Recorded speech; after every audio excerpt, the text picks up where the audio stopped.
अब दोनों सेना के बीच युद्ध आरंभ हुआ। मैसूर के वाडियार राज्य की ताकत थी उसके तीरंदाज। मैसूर के तीरंदाज सैनिकों के तीरों से बचना काफी कठिन था। मैसूर के सैनिकों के अचूक निशाना सामने के दुश्मन सैनिकों को पीछे हटने पर मजबूर करते को हमला करने का आदेश दिया, लेकिन मराठा घुड़सवार वहां तक पहुंचे इसके पूर्व ही कुमारया के तीरंदाजों ने मराठा घुड़सवारों पर तीर दागना शुरू किया। नतीजन मराठा सेना वहां तक पहुंचे इसके पूर्व ही उसके घुड़सवार सेना को पीछे हटना पड़ा। पहले हमले का सबक लेकर उन्होंने एक नई योजना बनाई, जिसके तहत उन्होंने घुड़सवार सेना को लंबा खींचा और अपने तीरंदाजों को आगे किया। अब मराठा धीरे धीरे आगे बढ़ने लगे। जैसे ही मराठा तीरंदाज पास आए, दोनों तरफ से तीर दागना शुरू हो गए। औरंगजेब ने छत्रपति संभाजी महाराज पर दबाव निर्माण करने के लिए दक्कन के राज्यों के साथ एक गठबंधन तैयार किया। अब छत्रपति संभाजी महाराज और मराठा स्वराज्य दुश्मनों से चारों ओर से घिर चुका था, लेकिन छत्रपति संभाजी महाराज कहाँ डरने वालों में से थे। उन्होंने आक्रामक रूप को धारण कर लिया और मुगलों को चारों खाने चित करने में लग गए। उन्होंने मुगलों के सबसे धनी शहर बुरहानपुर को भी लूट लिया। बौखलाया हुआ औरंगजेब अपनी बड़े सेना के साथ दक्कन में पहुंचा और उसने गठबंधन निर्माण किया, जिसमें जंजीरा के सिद्दी, मैसूर का वाडियार और गोवा के पोर्तुगीज शामिल थे। लेकिन छत्रपति संभाजी महाराज भी कूटनीति में माहिर थे। उन्होंने गोवलकोंडा के कुछ सरदारों के साथ मुगल विरुद्ध एक मोर्चा तैयार किया। मुगल पूरे दक्कन पर अपना अस्तित्व निर्माण करना चाहते थे। अब तक आदिलशाही सल्तनत पूरी तरह से कमजोर पड़ गई थी। गोवलकोंडा राज्य भी आपसी कलह में उलझा हुआ था। अब मुगलों को चुनौती देने वाले केवल मराठे बचे थे। छत्रपति संभाजी महाराज मुगल बादशाह औरंगजेब की चाल को समझ गए और उन्होंने मुगलों को मात देने का निर्णय लिया। सबसे पहले उन्होंने कोंकण क्षेत्र में उत्पात मचाने वाले सिद्धियों का बंदोबस्त किया और जंजीरा पर हमला चढ़ाया। लेकिन औरंगजेब के कल्याण भिवंडी हमले के कारण महाराज को मुगलों से निपटने के लिए पीछे हटना पड़ा। भले ही वे जंजीरा को जीत न पाए हो, लेकिन महाराज के हमले का सिद्धि पर ऐसा असर हुआ कि उन्होंने मराठों पर दोबारा कभी हमला नहीं किया। औरंगजेब ने कई बार सिद्धि को मराठों पर हमला करने के आदेश दिए, लेकिन सिद्धि हमेशा उसे टालते रहे और साथ ही छत्रपति संभाजी महाराज ने अपनी नौसेना और भी मजबूत कर ली। इस तरह उन्होंने एक दुश्मन का पूरी तरह से बंदोबस्त कर लिया। मुगलों की सेना को भी छत्रपति संभाजी महाराज ने युद्ध में परास्त कर दिया। मुगल सेना पीछे भागकर औरंगजेब के शिविर में जा पहुंची।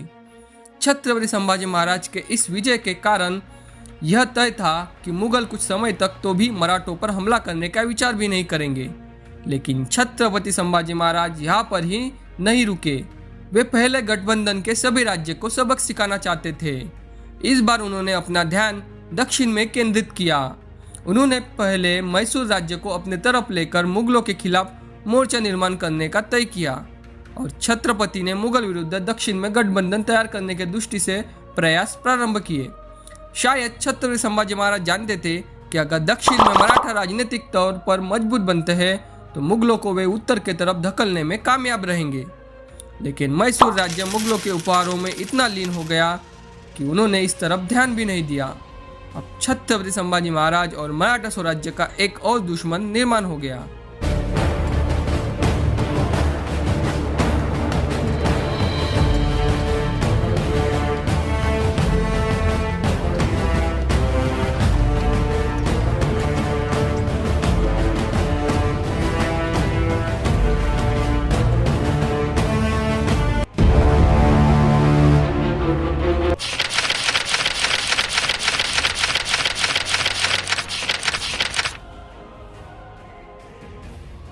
मैसूर के वाडियार का राज्य काफी पुराना राज्य था और मराठों और उनके बीच की दुश्मनी नई नई थी।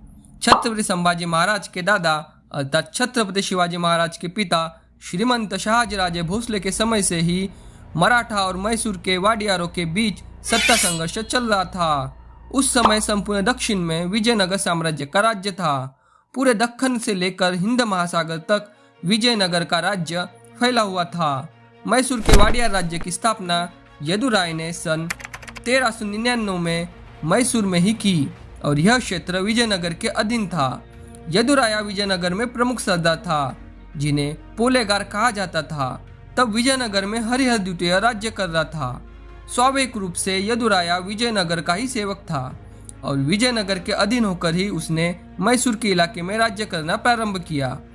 उसने स्वयं को राजा कहा जाए इस उद्देश्य से अपने आप को वाडियार उपाधि दी और इस तरह मैसूर के वाडियार राज्य का आरंभ हुआ, जो 1553 के विजयनगर के समाप्ति तक उसके अधीन होकर ही कार्य करता रहा। 1565 में विजयनगर साम्राज्य के ढह जाने के पश्चात तिम्मा राजा वाडियार द्वितीय के नेतृत्व में मैसूर के वाडियार ने खुद को स्वतंत्र घोषित कर दिया। तिम्मा राजा वाडियार द्वितीय के पश्चात उसके भतीजे राजा वाडियार प्रथम ने इस राज्य की सीमा को बढ़ाना शुरू किया और उसने अपने राजधानी को 1610 में मैसूर के पास के ही कावेरी नदी के पात्र में द्वीपीय गांव श्रीरंगपट्टनम में स्थानांतरित किया। ये सुरक्षा के साथ ही हमलावरों से बचाव के लिए किया गया था। राजा प्रथम के बाद कांतीराव नरस राजा प्रथम ने इस राज्य को त्रिची तक फैलाया और दक्षिण की राजनीति में मैसूर को एक प्रमुख खिलाड़ी के रूप में उभारा। इस समय तक दक्षिण में छोटे छोटे राज्य और रियासतें निर्माण हो गई थी। मैसूर के वाडियार ने धीरे धीरे इन सभी संस्थानों पर अपना अप्रत्यक्ष रूप से वर्चस्व निर्माण कर लिया, लेकिन अभी भी मैसूर के वाडियार राज्य को अपने उच्चतम शिखर तक पहुंचना बाकी था और इस राज्य को अपने चरम शक्ति तक पहुंचाया देवराज वाडियार द्वितीय अर्थात चिक्कदेवराय ने, जिन्होंने इस राज्य के प्रशासन को 16 हिस्सों में बांटा। इसी मैसूर के वाडियार राज्य को बाद में वाडियार के सेनापति हैदर अली ने अपने राजा को धोखा देकर इस पर वर्चस्व निर्माण किया, जिसके बाद उसके बेटे टीपू ने मैसूर पर राज किया और एंग्लो मैसूर लड़ाई में मारा गया। ऐसे इस शक्तिशाली राज्य के राजा चिक्कदेवराया अब मराठा स्वराज्य के छत्रपति संभाजी महाराज के विरुद्ध हो गए और ऐसा कहा जाता है कि दो शेर एक जंगल में नहीं रह सकते। भले ही चिक्कदेवराय को संभाजी महाराज से ज्यादा कुशल प्रशासक माना जाता हो, लेकिन ये एक बात है जो छत्रपति संभाजी महाराज को उनसे अलग करती है, वह है उनके अपने स्वराज्य के जनता के विषय में सोचना। मराठा मैसूर संघर्ष की शुरुआत होती है शाहजी राजे भोसले से। आदिल शाही, निजाम शाही और अहमदनगर के सुल्तान ने मिलकर विजयनगर साम्राज्य के अंतिम राजा राम राय को तालीकोट में हराया, जिससे दक्षिण में सल्तनतों का राज निर्माण हुआ। चिक्कदेवराय ने भी युद्ध से सबक लेकर राजनीतिक और कूटनीतिक रूप से आदिल शाही सेना से अपने राज्य को सुरक्षित रखा। आदिल शाही सेना में सबसे बहादुर सेनापति थे शाहजी राजे भोसले। उन्होंने कई मोर्चों में आदिल शाही सेना का प्रतिनिधित्व किया और आदिल शाही सल्तनत के विस्तार में अहम भूमिका निभाई। साथ ही उनके नेतृत्व में बंगलुरु के आसपास के भाग पर भी उन्होंने वर्चस्व निर्माण किया। खुश होकर आदिल शाह ने शाहजी राजे को बंगलुरु की जहागीर दी। यह ऐसा था कि खुद के पराक्रम को, खुद के जगह को किसी और से अपने आप को देना। बंगलुरु के जहागीर को शाहजी राजे संभालने लगे। एक जहागीर उनके पास पहले से ही थी और उनने पुणे की जहागीर अपने पुत्र शिवाजी को देकर उन्हें पुणे सूबे संभालने को कहा और उसके बाद का इतिहास तो जैसे अमर हो गया। इधर बंगलुरु और तंजावर ये दोनों राज्य मैसूर के वाडियार राज्य के सीमा से लगे हुए थे, जिसमें शाहजी राजे और वाडियार के बीच टकराव आरंभ हुआ और ये ऐसे ही चलता रहा। उसके बाद 1676-1678 के बीच छत्रपति शिवाजी महाराज ने दक्षिण में स्वराज्य का विस्तार किया और अब बंगलुरु और तंजावर ये सीधे तौर पर मराठा स्वराज्य के रूप में अस्तित्व में आए, जिस कारण इस टकराव का रूपांतर दुश्मनी में हो गया।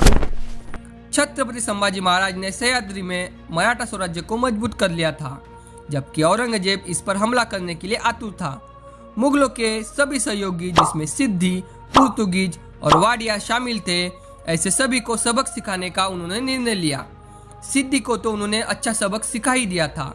उसके मन में छत्रपति संभाजी महाराज का इतना खौफ बैठ गया था कि उसने इसके बाद मराठों पर हमला करने का साहस भी नहीं किया। उस समय दक्षिण की राजनीति ज्यादा ही पेचीदा थी। अब विजयनगर ढह गया था, जिसके बाद यह टुकड़ों में विभाजित हो गया और कई स्थानीय नेता अपने अपने क्षेत्र में राज्य करने लगे। आदिल शाही सल्तनत ने इस पर दबाव के माध्यम से अपनी सल्तनत निर्माण की।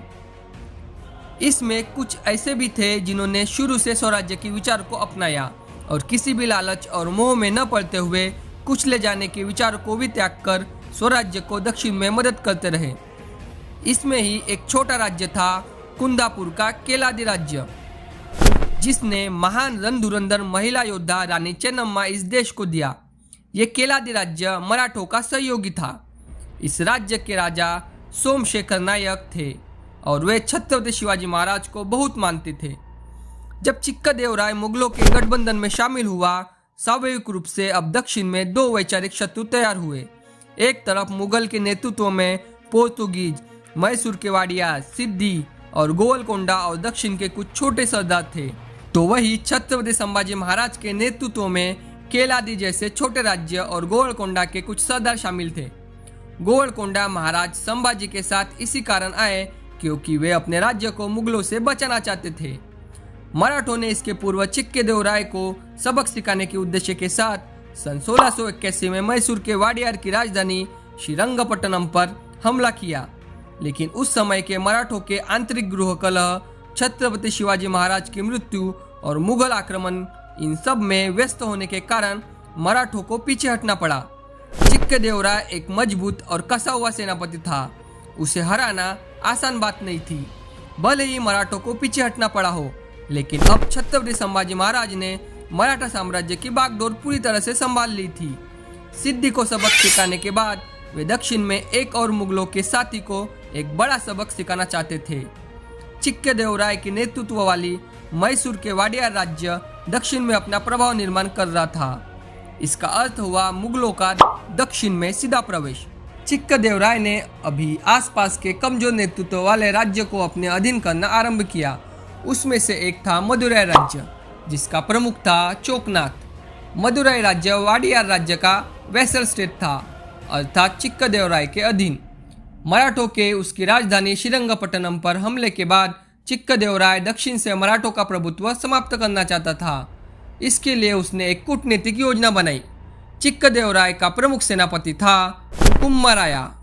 कुम्मराय मराठों पर दबाव निर्माण हो, इस उद्देश्य से दक्षिण में चिक्कादेवराय के आदेश पर मैसूर वाडियार राज्य को मजबूत कर रहा था और बाकी छोटे छोटे राज्य को साम, दाम, दंड भेद से मैसूर के अधीन कर रहा था।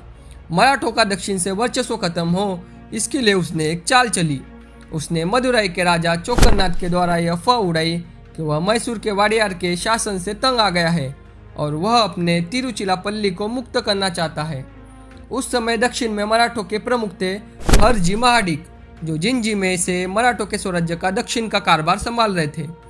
छत्रपति संभाजी महाराज मुगलों के साथ व्यस्त होने के कारण वे दक्षिण के सभी राजनीतिक निर्णय स्वयं ही करते थे। इसलिए मैसूर वाडियार राज्य हरजी महाडिक को किनारे कर अपना प्रभुत्व निर्माण करना चाहते थे। अपनी चाल को चलते हुए तिरुचिरापल्ली में स्थित मदुराई के राजा चोकरनाथ ने हरजी महाडिक से मदद मांगी और उसके राज्य को मैसूर से मुक्त करने की गुहार लगाई। इसके तुरंत बाद कुम्मराया ने हरजी महाडिक को एक बड़ी रकम की रिश्वत पेश की। कुम्मराया की योजना थी कि वह हरजी महाडिक को छत्रपति संभाजी महाराज के नज़र में गद्दार दिखा हरजी महाडिक को जिंजी से बेदखल करना चाहता था और इस आंतरिक कला का फायदा उठाकर जिंजे के साथ ही बाकी मराठों के राज्य को हथियाना चाहता था। कुम्मराया ने अपने राजा चिक्कादेवराय को पत्र लिखकर बड़ी सैन्य भेजने को कहा, जो पत्र श्रीरंगपट्टनम पहुंचने के पहले ही मराठों के हाथ लग गया। कुम्मराया के चाल को अब हरजी महाडिक भले भांति समझ गए कि यह मैसूर राज्य की एक बड़ी चाल है। उन्होंने षड्यंत्र का उत्तर देने का फैसला लिया और मैसूर की राजधानी श्रीरंगपट्टनम पर दादाजी काकड़े, जयताजी काटकर जैसे अनुभवी मराठा सरदार और बड़ी मराठा सेना के साथ हमला चढ़ाया। इस सेना का नेतृत्व वह स्वयं कर रहे थे। अब मराठा सेना मैसूर राज्य के अंदर पहुंची और उन्होंने मैसूर के वाडियार राज्य के महत्वपूर्ण चौकियों को उद्ध्वस्त किया। हरजी महाडिक ने सेना को नियोजनपूर्ण दो हिस्सों में बांटा। मराठा सेना की सही संख्या का तो पता नहीं, लेकिन ये संख्या करीब 10,000 से 12,000 के आसपास रही होगी। उन्होंने अपनी सेना को आधे आधे हिस्से में बांटा। एक टुकड़ी जो दादाजी काकड़े के नेतृत्व में थी, उसने कसलागेरा में अपना शिविर डाला, तो एक टुकड़ी जिसमें जयताजी काटकर और संताजी निम्बाड़कर जैसे योद्धा थे, उसने कोट्टी में अपना शिविर डाला। मैसूर राज्य के अंदर मराठा सैनिकों के प्रवेश की सूचना पाकर चिक्कादेवराय जल्द ही हरकत में आया। उसने तुरंत कुम्मराया को वापस बुलाकर मराठों को राज्य से भगाने का आदेश दिया। कुम्मराया भी जल्द ही अपनी सेना के साथ मराठों को रोकने के लिए श्रीरंगपट्टनम की तरफ आया। अब दोनों सेना के बीच युद्ध आरंभ हुआ। मैसूर के वाडेयर राज्य की ताकत थी उसके तीरंदाज। मैसूर के तीरंदाज सैनिकों के तीरों से बचना काफी कठिन था। मैसूर के सैनिकों के अचूक निशाना सामने के दुश्मन सैनिकों को पीछे हटने पर मजबूर करते। कुमारया की सेना की भी संख्या लगभग 10,000 थी और दोनों सेना की संख्या लगभग समान थी। कुमारया की सेना में लगभग 5,000 हथियारबंद तीरंदाज, 2,000 घुड़सवार और लगभग 3,000 पैदल सैनिक थे। वही मराठों की हमेशा से ताकत रही है उनकी घुड़सवार सेना और उनकी तेजी। मराठा सेना में लगभग 7,000 घुड़सवार, 2,000 पैदल सेना और 1,000 के आसपास तीरंदाज थे। अब दोनों सेना एक दूसरे के आमने सामने थी। कुमारया की सेना में तीरंदाज होने के कारण उसने सुरक्षा नीति अपनाई, वही मराठा सेना आक्रामक थी। युद्ध की पहल करते हुए मराठा सेना का नेतृत्व कर रहे हरजी महाडिक ने अपने मध्य अंग को हमला करने का आदेश दिया, लेकिन मराठा घुड़सवार वहां तक पहुंचे इसके पूर्व ही कुमारया के तीरंदाजों ने मराठा घुड़सवारों पर तीर दागना शुरू किया। नतीजन मराठा सेना वहां तक पहुंचे इसके पूर्व ही उसके घुड़सवार सेना को पीछे हटना पड़ा। इसमें कई मराठा सैनिक मारे गए। हरजी महाडिक जान गए कि यह युद्ध आसान होने वाला नहीं है। पहले हमले का सबक लेकर उन्होंने एक नई योजना बनाई, जिसके तहत उन्होंने घुड़सवार सेना को लंबा खींचा और अपने तीरंदाजों को आगे किया। अब मराठा धीरे धीरे आगे बढ़ने लगे। जैसे ही मराठा तीरंदाज पास आए, दोनों तरफ से तीर दागना शुरू हो गए। हरजी महाडिक कुमारया को धक्का देना चाहते थे। तीरंदाजों को व्यस्त देखकर घुड़सवार सेना ने मैसूर की सेना पर हमला चढ़ाया। कम से कम मराठा सैनिकों का नुकसान हो, इस वजह से हरजी ने केवल हमला चढ़ाकर वापस आने का आदेश दिया। मराठा घुड़सवार सेना ने मैसूर के सुरक्षा घेरे को तोड़ दिया और इसमें कई मैसूर के सैनिक मारे गए। कुछ ही समय में मराठा सेना पीछे हट गई। इस आघात ने मैसूर सेना की कमर तोड़ दी। कुमारया अब समझ गया कि अगर मराठे फिर से ऐसा ही तेज हमला करते हैं तो उसकी पूरी सेना धराशायी हो जाएंगी। उसने बिना समय गवाए सफेद परचम लहराया, जिसका अर्थ होता है शरणागति। अब हरजी महाडिक विचार में पड़ गए, दुश्मन को इसी युद्ध भूमि में हराया जाए या फिर शांति प्रस्ताव को स्वीकारा जाए। अपनी मराठा सेना की और हानि न हो, इसलिए उन्होंने शांति प्रस्ताव को स्वीकार कर लिया।